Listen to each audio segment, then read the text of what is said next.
కోదాడ పట్టణంలో సిఐ శివశంకర్ నాయక్ ఆధ్వర్యంలో పోలీసులు నాకబండి నిర్వహించారు. నిర్లక్ష్యంగా వ్యవహరిస్తున్న వాహనదారులను తనిఖీ చేసి వారి వాహనాలను స్వాధీనం చేసుకున్నారు. త్రిబుల్ రైడింగ్, మద్యం తాగి నడిపే వాహనాలు, రాంగ్ రూట్లో వెళ్తున్న వాహనాలను పోలీసులు పట్టుకున్నారు. పట్టణంలోని దాదాపు 100కు పైగా వాహనాలను పోలీసులు స్వాధీనం చేసుకున్నట్లు సిఐ తెలిపారు. నూతన సంవత్సర వేడుకల్లో అసాంఘిక కార్యక్రమాలకు పాల్పడే వారిపై చర్యలు తీసుకుంటామన్నారు.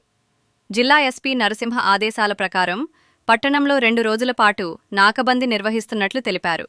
పట్టణ ప్రజలకు కోదాడ పట్టణ సీఐ శివశంకర్ నా తరఫున మీకు అందరికీ తెలియజే విన్నపం ఏంటంటే, రేపు జరగబోయే ప్రోగ్రామ్కి అంటే 31 డిసెంబర్ 2025 అంటే ఈ సంవత్సరానికి అంతిమ వీడ్కోలు పలుకుతూ వచ్చే సంవత్సరం 2026కి మనం ఎంటర్ కాబోతున్నాం. కాబట్టి అందరికీ ముందస్తుగా శుభాకాంక్షలు తెలియజేస్తూ నా యొక్క విజ్ఞప్తి ఏంటంటే, తల్లిదండ్రులందరికీ అదేవిధంగా గార్డియన్స్ అందరికీ చెప్పే విన్నపం ఏంటంటే, ఎవరు కూడా పిల్లలందరినీ వాళ్ళ కంట్రోల్లో పెట్టుకుని డ్రంక్ అండ్ కండిషన్లో ఉండకుండా డ్రైవ్ చేసుకుంటూ ఆఫ్టర్ డ్రంక్ అండ్ కండిషన్లో రోడ్ల మీదకి రాకుండా చూసుకోండి. అదేవిధంగా ట్రిపుల్ రైడింగ్ కూడా, మైనర్ డ్రైవింగ్ కూడా ప్రోత్సహించకండి.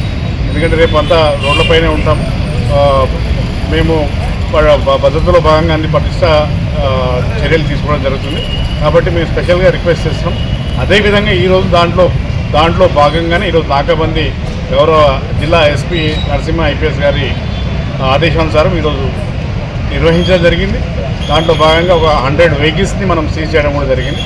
ఈ వెహికల్స్ అందరికీ రిలవెంట్స్ అందరికీ కూడా చెప్పేది ఏంటంటే, 1వ తారీఖు రోజు వరకు ఈ వెహికల్స్ మాకు అదుపులోనే ఉంటాయి. దాని తర్వాత మాత్రం ఈ వెహికల్ డాక్యుమెంట్స్ అవన్నీ పరిశీలించి వాటిని పంపించడం జరుగుతుంది.